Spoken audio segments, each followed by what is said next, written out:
Copenhagen is regarded as one of the most livable cities in the world, according to a number of livability rankings, such as the Mercer Quality of Life rankings. The city has not only grasped how to effectively build public space, but also allows for Copenhageners themselves to best utilize the space. This is a human-centric planning approach, influenced by Gale, who notes that first we form the cities, but then the cities form us. As shown by Copenhagen's numerous successes in livability, it is evident this approach can succeed. As Jean Gall has said, "We will be the best city for people in the world," and emphasizing that all these good things for people should not be in the city center for the tourists and for the shoppers. It should be for everyone around the city. But has this approach been as successful across the entirety of Copenhagen?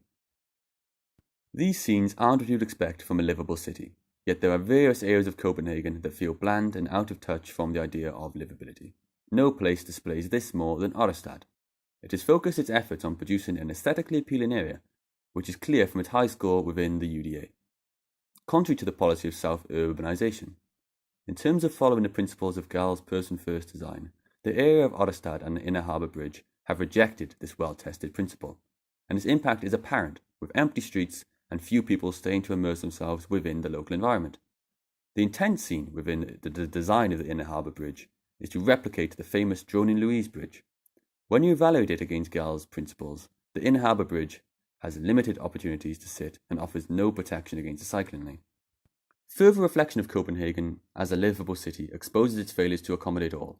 The need to provide from the age 8 to 80 is a primary factor that makes the city livable and inclusive. While within the centre of Copenhagen, there seems to be a focus on providing for tourists within the public realm. Niven is a prime example. Although historically a superb example of livability, it is now dominated by tourists, and it fails to provide public space suitable for the locals.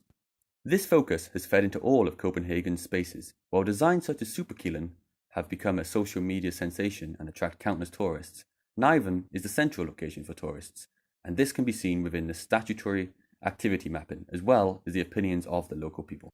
When we look at Copenhagen through a different lens, the city is in fact very livable.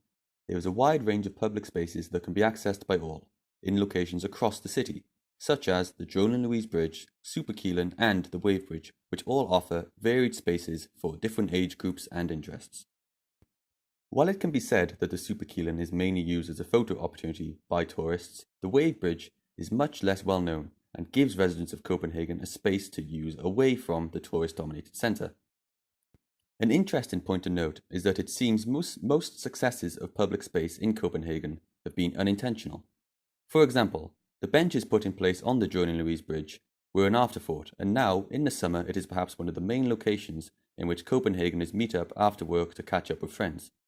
Gell noted the idea of reducing public car park spaces by 2% every year in a process called stealth urbanization. This has been effective and is an organic policy which promotes livability over a period of time.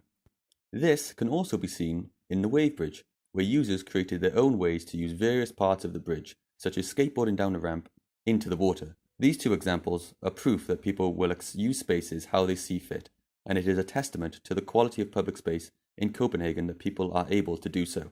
We know for a fact that these are some of the most popular public spaces in the city, which is why it may seem surprising to learn that following our urban design audits, these three spaces received incredibly low scores.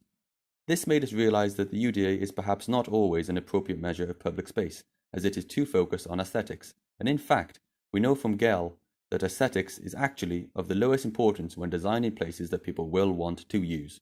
From our time analysing the livability of Copenhagen, we felt the UDA did not reflect the human nature of livability, as it could not be quantified. However, we were still able to draw a conclusion on the livability of Copenhagen. The stationary activity mapping allowed us to understand how people interacted with the surrounding built environment. Copenhagen's proactive approach, using both the influence of Gell's architects and the collection of quantitative data through various counts, has helped the city meet several aspects of livability, such as convenient access and quality of its built public space. We felt that organic approaches such as the stealth urbanization have been more successful, yet the top-down copy and paste strategies, i.e. the Ørestad district, has failed to provide a livable space. However, we feel only time will tell, as a design is not finished until someone is using it.